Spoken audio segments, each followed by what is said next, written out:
so you can see that it's recording now. Yeah. So today, guys, thanks for participating. This is the second of our Analytics Club Speakers Series. Our guest speaker today is Sajid, and just before we start, I wanted to just go through the reminder of the rest of the agenda of speakers. So on the LinkedIn group for the club, you'll see the listings for our speakers, and they are on Tuesdays with the pink, are Tuesdays, and we also have sessions that are on Fridays, which are the other dates, the other the blue colors. And then on Friday, we're going to do the competition launch. So hopefully you're all able to attend those ones that are of interest to you. And the primary purpose of today's session is just to hear Sajid's words of wisdom on the role that anyone in a company plays in data, in understanding data and being data literate, but particularly the role that you guys will play as analytics and being influencers within an organization. So I'm going to hand it over to Sajid. Thanks, Karen. Thanks for inviting me to this session. In fact, this was overdue, actually. I was supposed to even come in person to the college and actually deliver a session. And finally, thanks to COVID-19, I think we managed to get this session in place, you know. And so, it tells you that the world continues, right? Absolutely, absolutely. Yes. So thanks a lot, and thanks everyone for joining. I'm not sure if I have met any one of you through my group, but it'll be great. Someday I should be able to see you guys face to face. I mean, here it's just one-way traffic. I mean, I generally do not like the one-way traffic, but this is the norm now. So we have to get used to it for some time. I hope everyone is doing well. I know that a lot of international students have been interacting. Have many challenges that are there. So I hope everyone who's international specifically is trying to cope up with this situation and stay strong and continue. Hopefully things will be fine soon. And did you see here, you do have a couple of friends here on the call that know you. Oh, that's great. I do see a question on my screen which says, has anyone met Sajid already? Yeah. Yes or no, but I don't see the numbers. Oh, sorry, they just went away. They were there's oh, three I of see. them. Okay, so they just Okay, there's great. 3 of them. That's great. Yeah. So guys, I mean, data literacy is something which is I'm not sure how much you are aware of it, but I got into this space in 2005, and I've been promoting data literacy since then. The only difference was we did not call it as data literacy. It was just plain simple education. And now all these new jargons come up, and so anyway, so before I get into details on data literacy, let me just do a small introduction. I have a slide for myself. I usually tend to flow and speak a little lot about myself, so that's why I said I'll keep a slide and keep it short so that you don't get bored. So I just click on next slide to move. Yes. Okay, perfect. Yeah. So just a small introduction. I've been in this IT world now for more than 25 plus years, actually completed 30 years. And I've seen the complete evolution. So I started working on in the IT space when we used to have 8.5-inch floppy disks. I don't know if people even know what floppy disks are. So I've started in that area, and I've seen the complete evolution of how things have evolved to actually have your phone acting as a supercomputer now. So I've been fortunate enough to actually um get exposure to practically every area within the IT world. And obviously, at after 2000, year 2000, things started to change in the IT world. So there was one big issue which was in 2000, which changed the world. Like now today, COVID is changing the world. Year 2000 actually changed the IT world, and that's where things started to change. So I transitioned from from an IT professional to an entrepreneur in 2004. I always wanted to be, as a child, as I was an entrepreneur at home, and I always wanted to be an entrepreneur. So 2004 is when I got the opportunity to actually transition myself into becoming an entrepreneur, and I've been an entrepreneur in business since then. My first business intelligence project was in 2005, and I was lucky to actually work with Burger King as my first client in 2005, where we actually delivered a lot of insights, and I'll talk more about that. I got into the analytics business specifically in 2008, and I've been since then working only in the analytics space. I don't work in any other space. And in 2017, I actually established this meetup group, which is similar to the the GBC Analytics Hub that you have, which is also mine is called as the Analytics Collaborative. The objective was to actually help people collaborate together on various analytics initiatives. So some of you probably might be knowing me from there. And right now, I've just taken a pause. I mean, this situation, I didn't want to go out and just bombard people with new events. There are lots of events already online, so I thought that I'll just take a break and wait until things, settle down, and then reinitiate this whole thing. And one of the things which has made my initiative of Canadian Analytics Collaborative a more popular one is because we actually run every quarter a event that is called as a personal branding pitch, a personal brand pitch. And I think, Karen, I would actually suggest that for GBC Analytics Hub, maybe you should also look at bringing this on board as an event which you do every quarter, or at least whenever your cohort is ready, to actually do a personal brand pitch where analytics professionals are allowed to come on stage and actually pitch themselves, pitch their own skills. And I used to bring in recruiters and practitioners who would be the sort of mentor slash judge, and they normally would be giving feedbacks in terms of how people are presenting. So that helps uh, analytics professionals, or in general technology professionals, to build their public speaking skills, and at the same time also allows them to perfect their pitch, because the pitch is very important. We're so open to organizing those things if we can do it for free. Oh yeah, these events are Yeah, it'd be a always great done for project for free. the summer, don't you guys think? Show of hands. Show of hand, like put your hand up, interested? Just a few there, Sajid, just a few.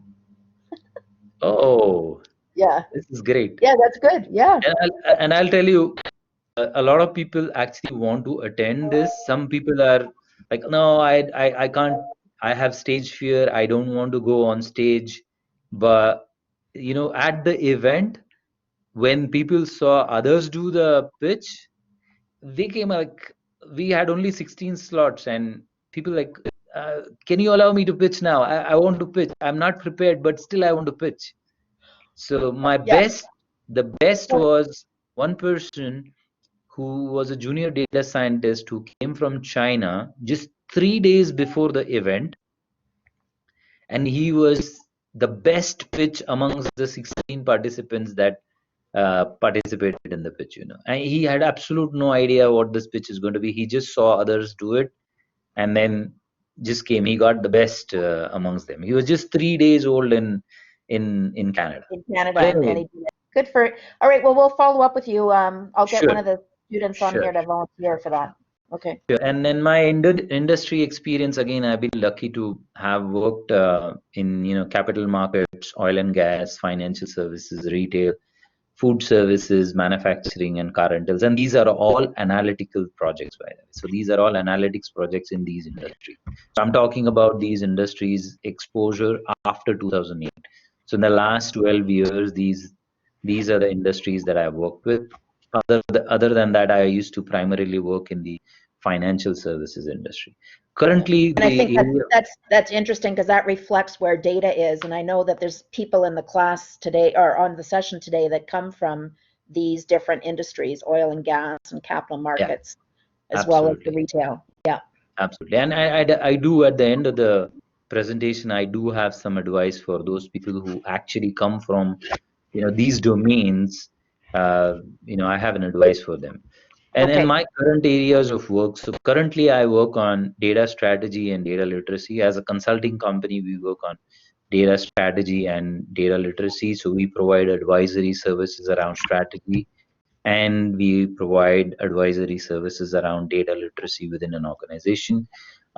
These next two are pretty new initiatives. This one is people analytics and organizational effectiveness, and the other one is Internet of Things analytics and operational efficiencies. I'll talk about it at the end. So okay, fine. I can do So that. I'm going to, yeah, fine. So I'm going to be trying to make this a little more interactive. I don't know if I can get to hear students on their audio, but Yes, just we a quick can. So they if you can. guys Okay, want to perfect. participate, Okay, you can open up your mics. Okay, guys? okay. So when you look at this picture, I know some of you are from the analytics side, some of you from the business side. Whatever field you are from, when you look at this picture, what comes to your mind? Walmart Supercenter. So what comes to your mind? Anybody? Walmart.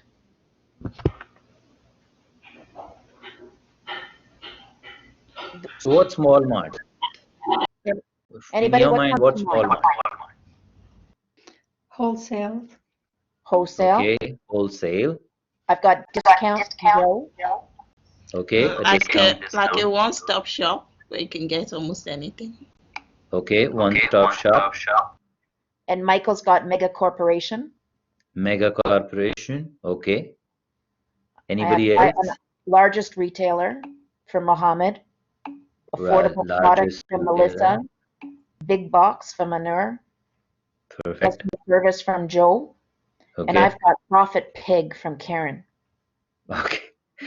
Okay. So I think thousands of transactions, convenience. Okay, you this see that. this is Okay. great. I mean, so great thought process. The right word I think Muhammad used is retailer.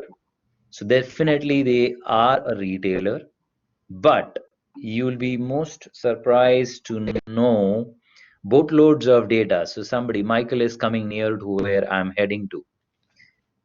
In my opinion, yes, they fall under the retailer category, but they are very much a data-driven organization. Without data, Walmart will be nothing. And Walmart started work on data pretty much 20-25 years back. And they today use data to psych us to empty our wallets at their cash counters. So they started off as a retailer, they're still a retailer, but they're 100% driven by data. Yes, manpower is required, but if you see, just give it a simple thought. The way when you enter Walmart, what happens? Can anybody just, what's your Can you first remember thing that, back then when we went to Walmart in person?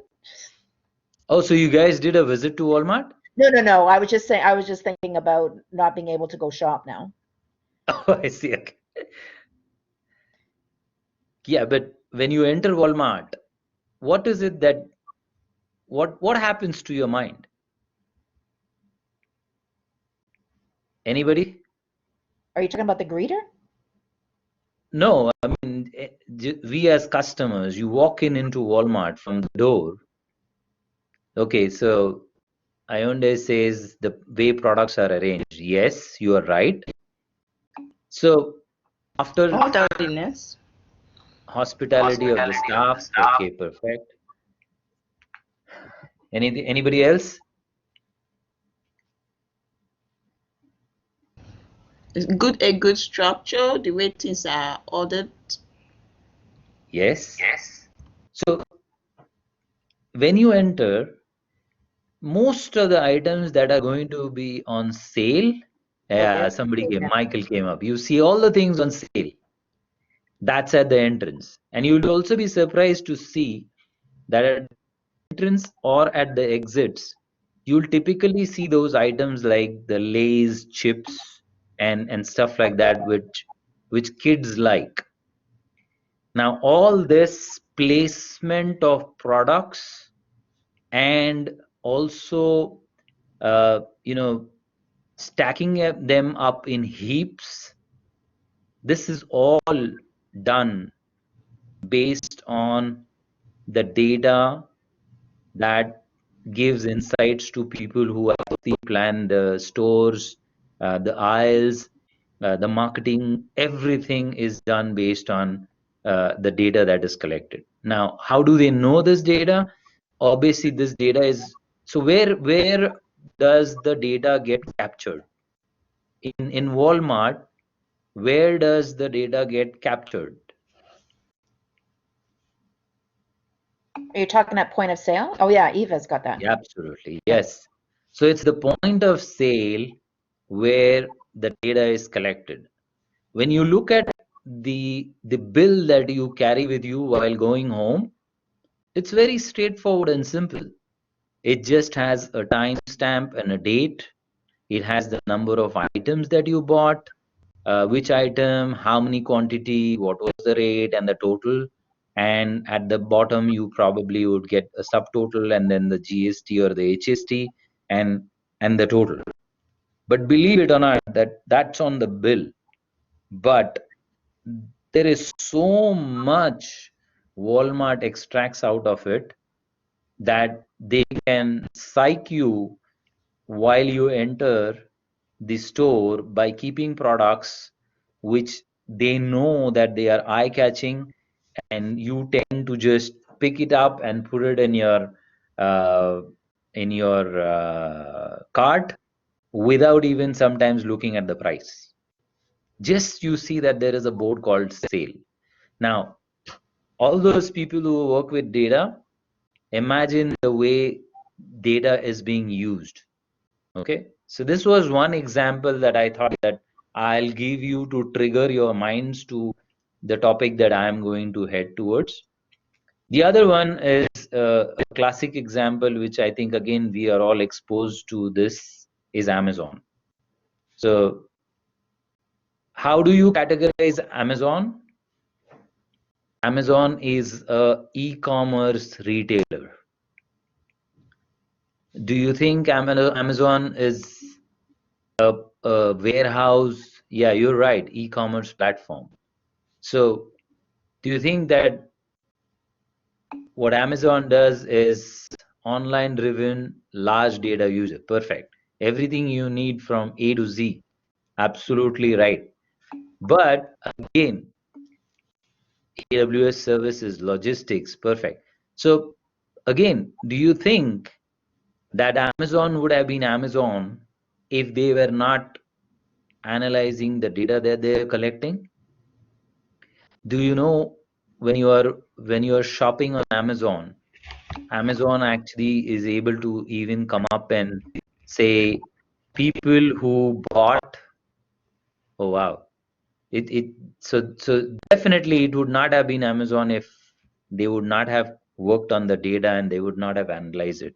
So they have reached a point where they can predict a pattern of an individual, how do they purchase, and they have now reached a point where they use the science of psychology to actually understand that when I log in there, you're right, the recommendation engine.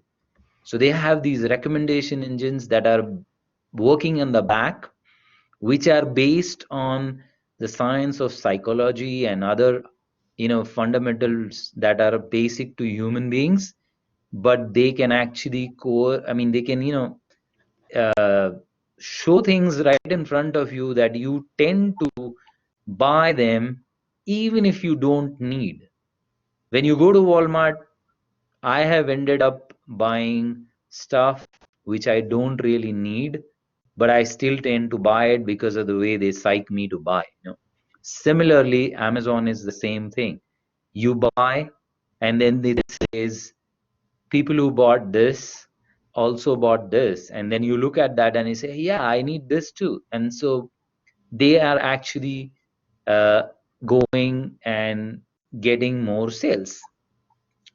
So that's another example. Different industry. So both are retail, but this is e-commerce. Walmart was purely brick and mortar store. So that's retail too, but this is e-commerce. And then is the next big disruptor of the industry, which is Uber. So how do you categorize Uber? I mean, what is Uber? We know that Walmart is a retailer. Uh, Amazon is an e-commerce company, so it's e-commerce. What's Uber? How do you categorize that? Under what industry do you put? Okay, transportation broker. Okay, perfect. I do see the pops are not. Yeah, logistics, transportation, share rides. Okay. A shared Yeah. business model Joe has. Yeah. So again, these yes, it's a share ride, but eventually what is it? It's only an application. It's only an application which is there on our phones, and that application is the one. There is also Uber Technologies company. Yes, you're right. So it's an application that runs or is completely based on data. Everything. So what are the different types of data? So or rather I would say, which is the most important data uh, set for which data set is the most important for Uber's application? Where the Perfect. price. GPS. So yeah, the locations, without GPS data, Uber will not be able to function. If GPS data is not there, address location, correct, comes from the GPS again. So if GPS was to fail, Uber would not work. But again, it is completely data dependent. So you see these three, there was a reason I brought these three names in the front. Eventually, what would you call these companies? Yes, they are retailers, they are they are a transportation industry, they are an app, they are an e-commerce platform, but what are they driven by? They are driven by, yeah, absolutely, all these companies are data driven companies, correct? So they are all data driven companies, they are data driven organizations. They've reached points where they can you utilize the data not only for their business, but they utilize it for other aspects of analyzing the markets and all those things. So you'll be surprised to know the amount of so even Uber, it's just not the GPS data that they're taking, the data that they take from you, which is the rides that you do, they are actually capitalizing on this data. Amazon, your purchasing patterns, Amazon is capitalizing on this data. Walmart, your purchasing pattern, your buying pattern, what are the products that you buy, that data is being utilized for other purposes other than your own, in their own store related stacking and all those things. Do you guys know this device that people wear on their wrist called Fitbit? Fitbit. Yeah. So Fitbit, I think that the cost of Fitbit as a device, I think, is around $60, if I'm not mistaken, 60 or 70. Do you know that at $50-$60 sale of that Fitbit device, that company will not be profitable? How do you think a company like Fitbit actually remains to be profitable and survives? Can anybody guess what is Fitbit's model of survival and making profits?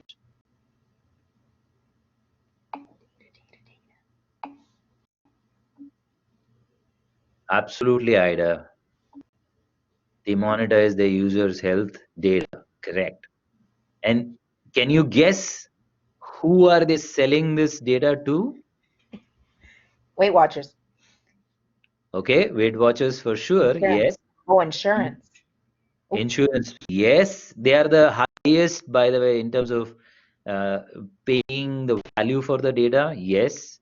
Health sector. Yes. The next most important sector that is hungry for that kind of data, well-being organizations. Yes. Pharmas. Yes. Government. Okay. Yes. The government doesn't buy this data, unfortunately. Pharmaceutical, yes. But there's one very important industry which we've already talked about, which is really, yeah, here you go, Ida. Sports retailers.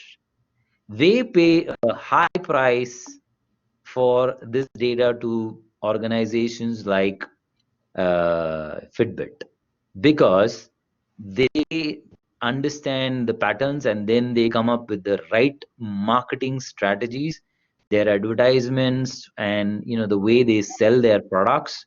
The shoe companies, the footwear companies, all these companies buy this type of data. So where I'm heading to is, these organizations have become smart, they have become data driven, and that's how they are profitable. So organizations that are data driven are, most of them who are data driven do that to actually create more value for their stakeholders. So the return on investment. So they all know that the competition is, fierce, and in order for them to be more profitable, they have to be data driven, and they have to utilize and capitalize on the data that they collect to increase the profits. So understand one thing, data, and you must have heard this term a lot: data is the new oil, data is the new oil, data is the new gold. It is never new. I mean, it was always there, and a lot of organizations were capitalizing on it. It was just not there out in the public. Now that it's all out there in the public, it's people know. So somebody had to coin a new term saying that, okay, data is the new oil. But data was always there, and it was always being used to increase profit. So remember one thing, guys. Even though you are technology people, you are technical people, you may be a data scientist, you may be a data analyst, whatever you may be, the basic reason why every organization wants to analyze the data and want to look at the insights is so that there are 3 or 4 things that they always look at. Number 1, increase their revenues and profits. Number 2, reduce their expenses or shrink or whatever, depending on the industry they are in. 3 is to respond to the market needs, quickly respond to the market needs. And 4th, which is used, but again, I'm not confident of the usage, which is the customer satisfaction. So if an organization is customer driven and they really want to make sure that the customers are satisfied, then they use that for customer satisfaction. These are primary main reasons why organizations use the data, and that's what our job of analysts or scientists or whatever you are in a position where you're working with data, you have to eventually help those organizations achieve these business objectives. And there's a lot of misconceptions in industry today, both on the employer side and employee side, and even on the students, that I'm a data analyst, my job is to work with data. I believe they serve great for product innovation. Yeah, absolutely. So that misconception that my job is to just do the work on the data and that's it.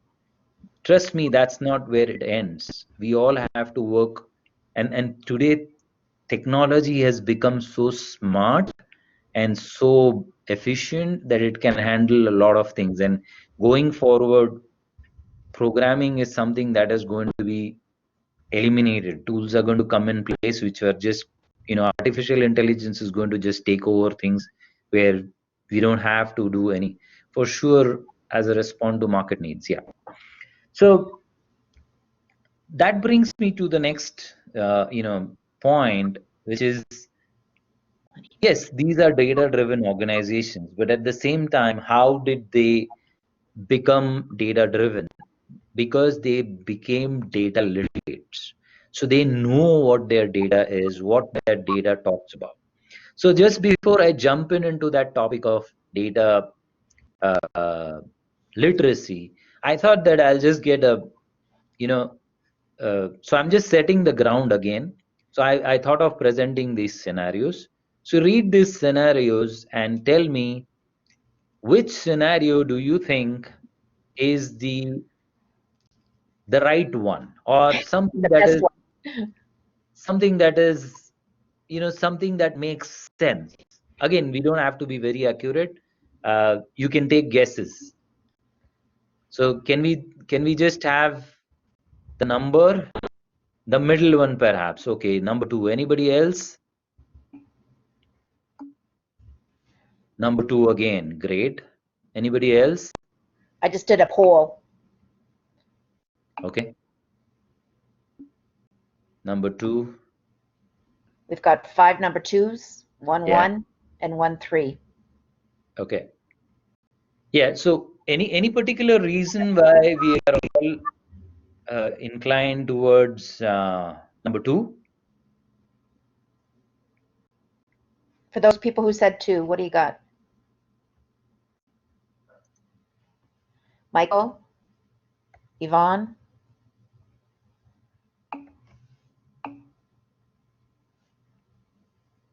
Yes, you're right.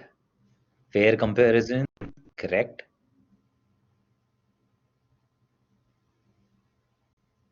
Yeah. So it's close to a apple to apple comparison, I would say. Percentages. So Common campaign. sizing, yeah. Absolutely, yeah. But typically, and these are something which we have found out that this is how people present their data to business users. Somebody says campaign A had a conversion rate of 46%, while campaign B converted 74,000 people. So what does this say? This says that the way it shows a relative successful rate, but I'm thinking the sample, so I couldn't read it. Yeah. So basically what happens is people attach emotions while they are actually presenting their insights, and they think that this is more easier, or this is how I perceive it, and that's how everybody else should perceive it also. And sometimes, as a technical person, as a business analyst, I am making these kinds of scenarios. I mean, I'm presenting these scenarios to business users, and the business users like, I don't understand what this means. And basically, that says that we are not on the same page as the analytics professionals and the business users. We are not on the same page. So basically, the language that we speak between the business users and the technology people has to be standard, and this will happen only when there is a clear understanding of how this data needs to be presented, or how this data needs to be visualized, or how this data needs to be measured, so all those things. I thought that this is, so you guys are smart. You guys are already thinking on those analytical mindsets, and thinking of so here I wanted to use another way of explaining the same thing.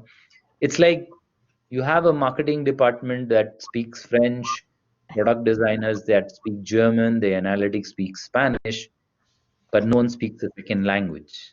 So how do these people communicate to each other if they were to sit down and talk about communicating the business value and why specific technologies matter?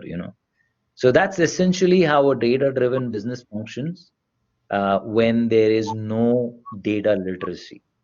And nowadays, data literacy is actually being called as, or information is actually being called as a second language within the organization.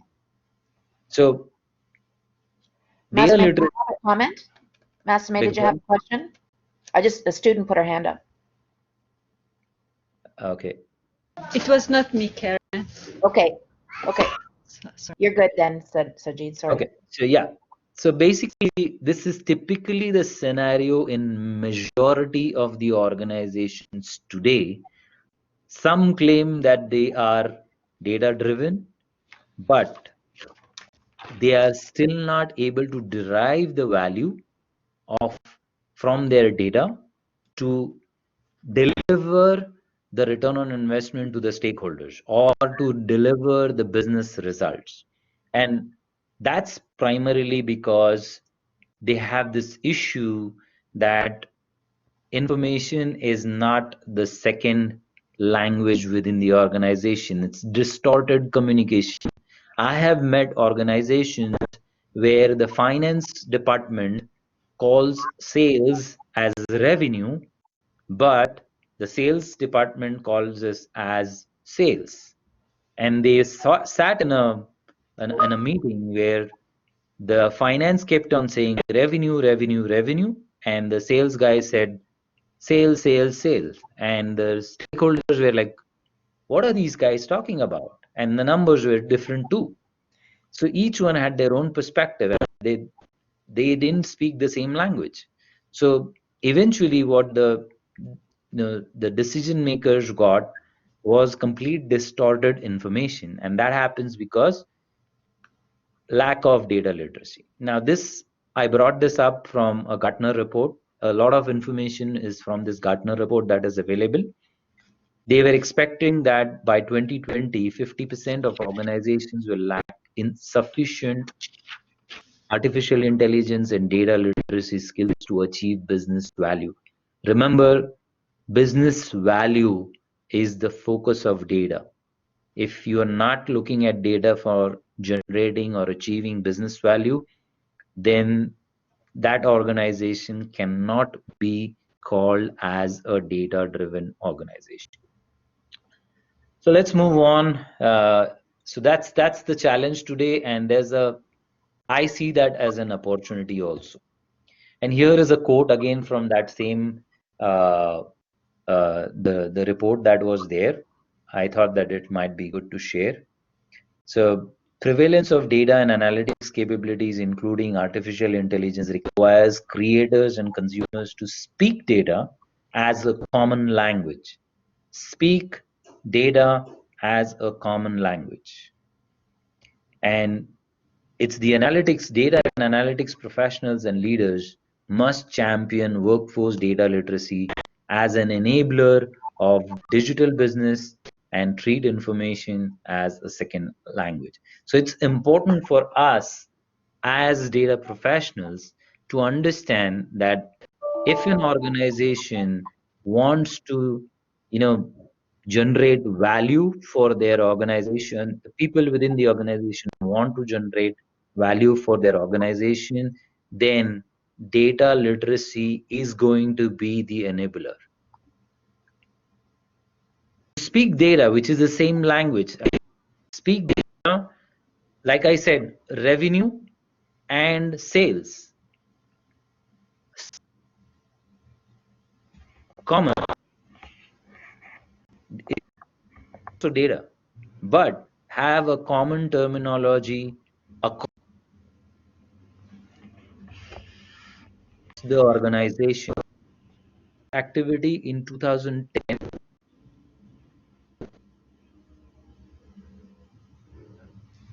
And something's wrong with Sajid's. and they had this. Something's wrong with your speaker. Is it okay now? It is now. So can you just repeat what you mean by speak data? And I think Michael was clarifying the idea of a shared terminology, apples to apples, making sure everybody has a clear, same understanding. Correct. Yeah. So basically, I call it as the nomenclature for your data in the organization.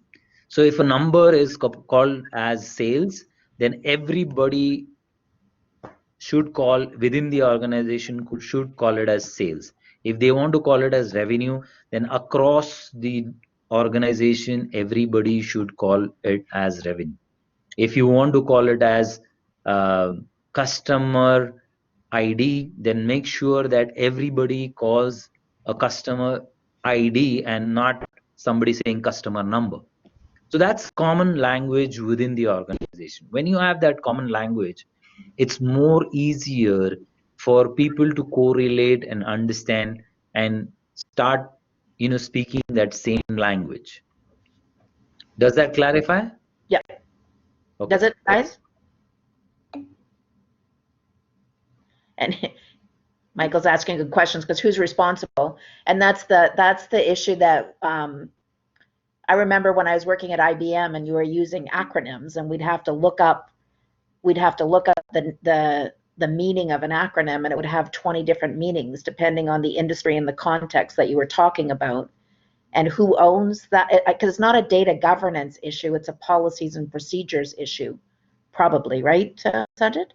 Yes, it is a policy procedure issue, but now what is happening is the trend is that organizations are actually bringing this as a part of the data governance.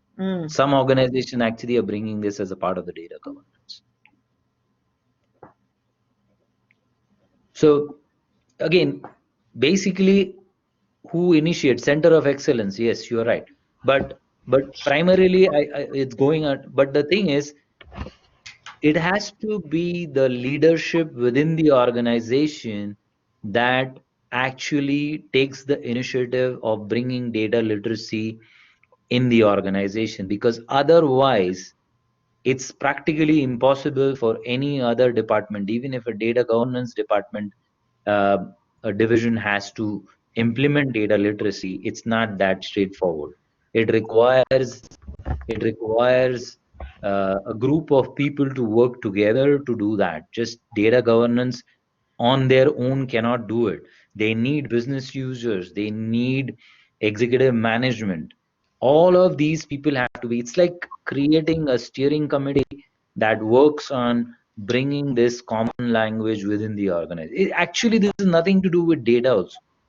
This is first bringing the common language as to having the right representation for your data. Once that representation comes, the next step is to now start understanding the data and exploring how this data actually helps organizations. And so when you look at the definition of what data literacy is, it's the ability to read, write, and communicate data in context. So I've highlighted these. in context. It's important that those scenarios that I showed, scenario number 2 was in context. The other were not in context, including an understanding of data sources and constructs, analytical method and techniques applied, and the ability to describe the use case. See, this is important. And the resulting value. So it's not only just common language, that's the basis. You have the common language, so you can read, write, and communicate data. Now you have to think of the context, make sure that you are communicating it in the right context, and you make sure that you are able to have the right use case for that and show the resulting value out of it. Now, to just give emphasis on on these red, I'll give you a example of how we managed uh, uh, uh, the project with Burger King with data literacy in the literal sense. Now, you know that Burger King is in the business of burgers, and they all collect data through the point of sale systems. At that time, we were tasked to monitor a campaign for a new product which was called as the chicken whopper. So Burger King is known only for its beef whopper, but at that time they had introduced a chicken whopper. And the condition that was given to us is that the campaign runs from noon, which is 12 in the afternoon, until 3 o'clock. There were 40 stores across the country at that time, and they wanted us to monitor the sales of this one single burger, which was being sold at half price during that time. So between the period noon and 3 o'clock, the offer was you buy this burger at half the price. And the analysis that we were supposed to provide, the insight that we were supposed to provide, was to show the sale of this particular item across 40 store in a half an hour window. So that means sales between 12 and 12:30 across the 40 stores, and then 12:30 and 1 across the 40 stores, and so on. And not that is only for one day, and then that was the campaign was running for 3 weeks. At the end of the 3 weeks, when we gave the data, the projections had failed. Their marketing team had done a projection saying that they'll achieve X, Y, whatever sales of this particular item, and they had completely uh, failed those projections. The sales did not even go as near to the projections which they had done across the 40 stores. So that we were able to, so we read, we wrote, we communicated the data, and in the context was that this campaign did not meet. Now the next question was the CFO and the CEO come back and say, what went wrong? Now we need to understand the context. What went wrong? So again, it was not our job to understand what went wrong at that time. So they put a steering committee along with us of people from marketing department, operations department, and and their the team that actually runs the campaign. And eventually, we further dig into the insight. We find out that out of the 40 stores, there were 21 stores that did not meet the targets, and 19 stores actually managed to meet the target. So that was another insight that we got. We communicated saying that, okay, 21 stores have not done the sales as they were projected. 19 did, they crossed the sale, but overall they did not cross the sale because those 21 did not do well. So the next thing was, normally people would go and dig into why did these 19 stores do well. The CFO said, these have done well, forget them. I don't want to understand why they did well. I want to understand why these 21 stores did not achieve the targets that they had. Everyone, everybody on the steering committee is putting their head together and they have absolute no idea of what is happening. Then somebody comes up and say, can we actually visit these restaurants and sit there to understand what's happening? And they said yes. So they go to the they selected a few restaurants which were not doing well. They went there and they sat and they found out that okay, there is traffic, but they didn't understand much out of it. So the next thing they said is, why don't we go and look at what is happening in those stores that actually did well? And they went there and they found out that there are actually long queues. And then they suddenly realized that, oh, there is one reason why there is a queue here, because these restaurants are in a geographic location that are closer to the business areas where people actually pop out for lunch. And since they knew that there is a 50% discount, everybody was started to come there. And then they went back to see where those 21 restaurants were, and they found out that those were actually more closer to the residential areas. They relaunched the campaign and they said this time the campaign will be different. So for those 21 stores, the campaign became a dinner campaign. And they continue to have the same campaign in the afternoon for those 19 stores.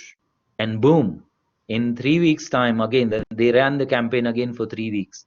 And they realized that they were actually able to achieve the targets that they had planned. Now, this time they were much better planned. But see, the use case, the resulting value, you can you believe what the resulting value was from this? Can anybody guess what was the resulting? I mean, yeah, they achieved the sales, but what was the resulting value from this data and this whole exercise? Yes, there was profit too. More sales, revenue, profit, I agree. Brand awareness, perfect. But a better campaign. Better campaign too. But the most benefit that they got is that they were actually able to identify that their real estate investment in some of these restaurants was more than the profits that they were making at these restaurants. So they actually shut them down. See, again, it's something which we can't imagine that it will result into that. But that was, and I asked the CFO, what was the value? He said, this is the value. Sales were supposed to be that much, yes, but what we found out through this whole exercise by tapping into the data was that because they started to get more data and they started to understand how much is the profitability versus the actual real estate investment. What is the mistake that we've done? They had long-term lease which were not feasible. They were not looking at these aspects. This triggered them to look at those aspects, and they actually closed down 6 stores which were not doing well in those areas. Even though for that campaign their profitability on those stores were not good, they closed them down, and then they had a new way of, they started to understand the demographics of, and in those days technology was not so advanced to understand the demographics of localities. Today you can close 6 stores. What was that? I'm assuming that the stores closed in the residential areas because they were underperforming. Yes, the ones in the residential, yes. Yeah. Because they were not profitable because the real estate investment was actually expensive. So they were paying a higher price. And that's where, guys, the excitement of analytics is not just in reporting the answer to the question that was first asked, Correct. which is what were the campaign results laboriously by half hour. The excitement of analytics is, in the end, who cares about campaigns? Exactly. It's close your low performing stores. And that's what we live for. Like, we live for the opportunity to find the big answers out of mundane questions. No, and eventually everybody is in business to give ROI to their stakeholders, the investors. Mhm. So investor doesn't care. He says, I want to see the money coming in. Whether you close the stores and you open 10 more stores, it doesn't matter as long as you show me that value. So they have to take these measures. This is great content. Watch the time, Sajid. Yes, sure. I'm going to move fast now from here. Okay. Because I need to focus on the last 3 slides that I have. So, I mean, you guys can go through this, but the last one, an organization become, can I just, so just read, I'll just read out those last point, which is in the red. An organization as organizations become more data driven, poor data literacy will become an inhibitor to growth. And that's exactly what is happening today. Organizations are sitting on tons of data. Even the small medium business is sitting on tons of data. They claim to be data driven, but unfortunately they are not data literate, and that is not helping them grow within their organization. And all data driven organizations have to have data literacy programs, and that makes it more important for uh, all analytics professionals to focus on becoming more data literate than actually focusing on the visualization. Yes, visualization is important, but it is not something that is the key. It's the key is the knowing what this data is all about. Now, the key thing here is a new wider view of data skills that are required. Today, organizations have gone past the stage where they only want you to have SQL or data extraction or R or Python. They now want you to, not only do business people need to understand the nature of these data systems and how they work, they need to understand to create sound data governance, privacy, security, and trust apart. So governance is where the literacy part of it also comes in. But this is an area of opportunity that is opening up, and specifically for Canada, it's something which is just opening up. So as students of an analytics program, this is something where you have to really start looking at how you could gain more knowledge about data governance, privacy, security, trust, and even you have more awareness in terms of data literacy. And then the next, so that came from the Harvard Business Review, and these are the skills that you need to, so these are the soft skills. You guys are already having great skills in terms of all the technology and all those things, but these are the soft skills that will come based on your own experience working on projects and your own inquisitive nature. It's not only about creating a dashboard and that's it, I'm done, my job is done. No, ask the right questions, understand which data is relevant and how to test the validity of the data. It's also important for data analysts to understand how do we test the validity of the data, interpret the data so the results are useful and meaningful, test hypothesis. I'm sure all of you have learned A/B testing, so use these, test these, create easy to understand visualizations so leaders understand the results. And believe it or not, my experience with leaders is keep visualizations simple. I have seen data scientists and data analysts present complex visualizations. People sit through the presentation. When they walk out of the room, they say, what did that mean? They are afraid to ask questions. The leaders sometimes are also afraid to ask questions because it probably might show that they really don't have, they are not technology savvy, or they really don't have a flair for these visualizations. So but the more, the simpler the visualizations, trust me, it is much more easier to understand the results. And when we did this activity in 2005, we did not use any graphical representation, by the way. Everything was in the form of a table, because the tools were not advanced to even show graphical representation.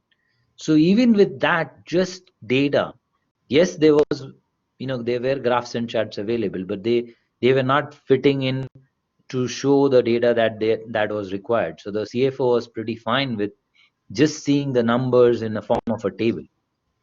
And the last one, tell a story to help decision makers see the big picture and act on the results of the analysis. Now, the story part of it comes when you have an understanding of the business. And that's the most important thing that all analytics professionals have to learn. When you work in a particular industry segment, try and understand the domain, try and understand the business, the nature of the business. Why does that organization exist? How do they do business? A lot of people, I know people working in the bank, but they don't know how banks operate. I know people working in the insurance industry, but they don't know how insurance industry works. And when it comes to speaking the story, these people can't, because they lack the business knowledge. So that's why compelling stories would come when you have the right business knowledge. So that's where I ask people to focus on the domains. And that's why if you come from a specific domain, then it's better to work in that domain from an analytics perspective. So that's where the data literacy part of it comes to an end there. What I wanted to add is these 3 slides at the end is to take out the misconceptions that are there. People have made so many, complications by saying, oh, I am into predictive analytics, I am AI, I am data science, I am IoT, I am this, I'm that. Trust me, anything to do with data is data science. Simple. When you talk about medicine, it's a science. When you talk of chemistry, it's a science. Similarly, we believe, and these are, when I say we, this has been done by my mentor, and he believes that when you deal with data, you are actually working, that's the science. And what does it comprise of? Visualization, statistical modeling, statistical computing, data technology, data research, data consulting, real world applications, scientific methods. This is what data science comprises of. There is no confusion. Eventually, all this is for the betterment of the business and to improve the bottom line and to fill the pockets of the stakeholders. That's what this science is all about. So take the confusion out. Everything what you do with data is data science. I mean, yes, it's hard to convince people, but go with this mindset that I work in the data science field. My field is data science. Yes, my role could be different. And that's what is the next slide about.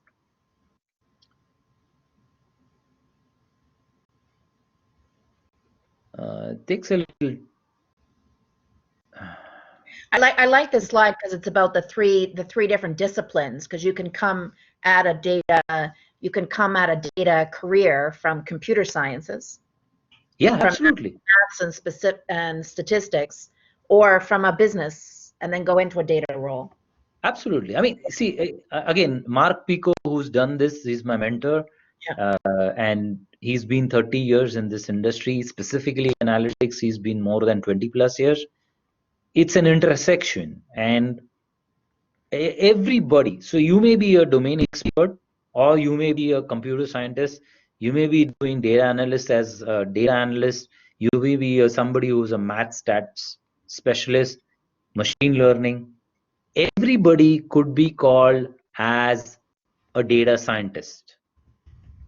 I mean, this whole notion in the industry that data scientist is somebody separate role, data, yes, we require, but eventually so when you look at NASA, when NASA launches a satellite or whatever, everybody in that team is a scientist. They may be, one would be working on the machinery part, somebody would be working on the software part, somebody could be working on something else, but everybody on that team is called as scientists. Whereas here we have so many, oh, I'm a data analyst, I'm a data scientist, I'm this, I'm that. This is all done just to create, hype in the market. And so it's Which is again, good for these people, these kids, these students on the phone, because there's lots of jobs to be had no matter what they're called, right?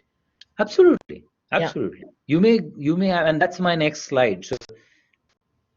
So here you have to remember one thing, that you could have domain expertise, you could still be part of the data science team. You could be the traditional software person, you could still be a part of the data science. You could be a machine learning person, you could still be a part of the data science team. So the next one is the slide that we use for our so in a mentoring process that I do along with Mark Pico. So this is the typical bifurcation of data science roles that we do. We call, there are roles that are business domain leaders, there are software centric roles, there are data centric roles, there are solutions and model centric roles, there is leadership and management. Each one has a different function, and they still can be part of a data science team. So in terms of your choices of your career, you have lots of these choices. You could want, so when I mentor, I ask people, where do you see yourself? Somebody would say, I see myself to be a software centric person. I like to work on, create, test, production level software. Somebody says, no, I like to be modeling. So you see the different roles that are there, and there are some roles that overlap.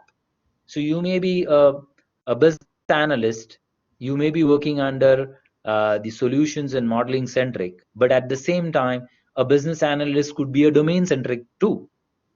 So this is an important part. See, I mean, I know that for you, data literacy is an ongoing process, but I brought this up because for you, it's very important to understand, where do you see yourself? Do you see yourself as a software centric person, or do you see yourself as a business domain leader? And again, that's where I come back to original thought that you gave, Karen, where some people here come already from backgrounds where they have already been in that field.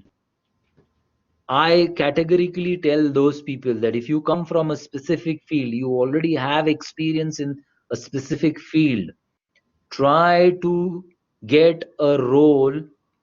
A data analyst, can you work as a fraud analyst?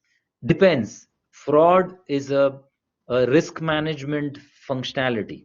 It comes under risk management. Somebody who has risk management experience would be able to be the right person to work under. So they need to understand those, areas well.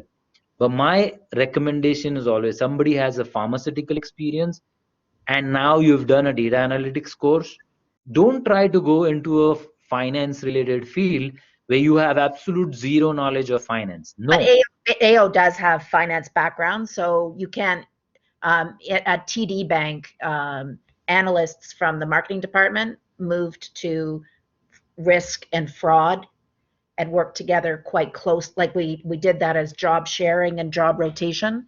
It's very good to see the other half of the business. The what was interesting is that the high value customer at American Express profiles exactly the same as a money launderer. And so having some cross skills was very helpful, because how do you differentiate the two? Yeah, again, and these come by experience. I mean, it just doesn't come overnight. I mean, somebody who just finishes college and he just goes on, they may not learn these skills right away.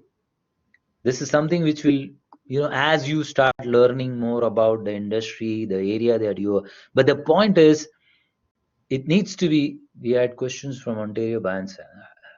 The questions actually pop out, and then I just go. As to see the questions, if you go to the bubble on your screen, you'll see them stay there. Okay. Do you see it now? So yeah, now I see them. Yeah, because I asked by Alexander will follow up with you afterwards. He wants to know the career path for data in bioinformatics. Yeah. So again, so there are lots of things that, I mean, so this is a pretty high level. There is something we also introduce, which is called as a skills matrix. So there are two more slides which I have not used. One is, so this is basically understanding the role. Where do you see yourself? Number two, now that you see yourself in a solution centric role, then what are the skills you have to be a solution centric person? And then what are the different industries that you would want to work in? And that primarily goes back to your original experience that you have. I come from a pharmaceutical field, and within pharmaceutical, I've been in the manufacturing space, or I have worked with a pharmaceutical retailer. So those kinds of narrowing down will help you to actually, gain the right traction in the market. Because now, and those skills, the domain skills that you actually have, are the skills which organizations are looking for. My last person that I mentored in September was looking for a role in the finance industry when he did not have the finance background. And I asked him, why are you trying to seek a role in the finance? He says, because I see more openings in the finance. I said, but what is happening? Are you able to crack an interview? He said, no, I'm not. And I said, the reason he was not able to, because his experience was in the insurance. The day he started to focus on insurance, on the second application, he got through an interview and a job right away, because he had domain expertise on. And believe it or not, the company uses Cognos as a software, and this guy did not even have Cognos word in his resume, and they still selected him because they said, we know we can train you on Cognos, but we cannot train somebody on the domain knowledge. Yeah. So that's it. So I hope, I mean, I've said the sequencing was right, and I thought of sharing this because this is very important. I shared why data literacy is important, and why, as students of analytics, why you should be focusing on. Some of the ways that you have to learn is keep understanding businesses. Try to learn more. Try to learn about what are the ways organizations generate value. It's all about gaining knowledge. There's no set pattern or way of learning how data literacy is done. But the more you gain knowledge about a business, that data literacy will start coming along with it. It's again by experience. It does not happen by taking a course or by just doing something on your own. So, but you have to have it at the back of your mind that to be successful as a data analyst, or as a data science team member, you got to promote, and you yourself have to be a data literate person. So that's it from now. If there are any questions, I'm more than happy to take it. If you want to close the session, I'm perfectly fine with that, Karen. Okay. Do you have any questions, guys? We actually have 8 more minutes, so Ho, ho, ho. This is a great this is a great chart to end with because it does create the possibilities, right? Where does a role and data fit? Anywhere. And when you think about data literacy, though, the how you speak about data in any of these roles is different. So if you're going to explore any of these, you have to get out and network with people that are in these current roles, start to learn their data language and how they use data and apply data in their fields, although it'll be different from company to company. It was good. It's a great way to end. So And you actually brought up the right point. Sorry, I'm just cutting you here, but the networking aspect of it. So most of the people, when they network, they don't prepare themselves. And this is exactly where, when we do our mentoring sessions, we prepare in terms of what is it that you want, and then identify the right people so that when you go to talk to them, you have planned, you have done all your research, you know where you want to go, so you can actually have a very fruitful conversation with those people. Most of the time people go there and they start asking questions. Rather than asking questions, I suggest that you share first. Say that this is what is my background, this is what I want to do, this is what I have been doing, this is what my experience is. Now you tell me, how would I fit into this particular role within your organization? What do you think? And then they remember you. They may not have a job right away, but they will remember because you actually showcased everything that you have from your skills, that at some point of time, if their organization actually has a job opening, they might consider you for that. And this is so important, guys. I want to take a photo. So can you guys open up your videos? Can you guys open up your videos and see if they show up on the screen? Everybody, it doesn't matter what your hair looks like. I signed on. Are you going to play? Open up your videos. I want to see if it shows up on the screen. Do you guys have your videos open? Mohammed, Priyanka? Can you just let me know if you've tried it? Tom, did you open up yours? Clara? You can see me, right, Karen? I can't see you, Tom. Where are you? I'm on the bottom of the screen. Well, I can see myself anyway. Oh, it's I can see Hi, Tom. everybody. Okay, I'll turn it off so someone else can come on. So will it switch out, or can everybody show up on the screen? No, it doesn't. Okay. Well, thanks a lot for the show. I guess it only does two at once. So guys, I will end the session with, I think, a thank you to Sajid. That was an excellent session. Really appreciate you sharing your personal experiences and giving us things to think about and study. That tip on the role of an analytics person might be very good checklist for your the competition that you're working on coming up. We'll invite Sajid back for some other sessions, as you talked about on the personal branding, and I'll see many of you on Friday for the kickoff for the competition. Perfect. Thank you very much. Thank you so much, Karen. And anybody wants to connect with me, please feel free on LinkedIn. And if anybody is anybody looking for any advice, mentoring, I'm pretty open. I work with a lot of students and newcomers to Canada too. So feel free to connect with me on LinkedIn. Thanks very much. Thank you, guys. It was really nice having this session with you guys. Okay. You can see all the comments there, Sajid? Beg pardon? There's lots of comments there. Yes, I'm seeing this. Yes. Thanks a lot, everybody. Perfect. Thank you. Thank you, Sajid. Thank you, Karen. Thanks, Andy.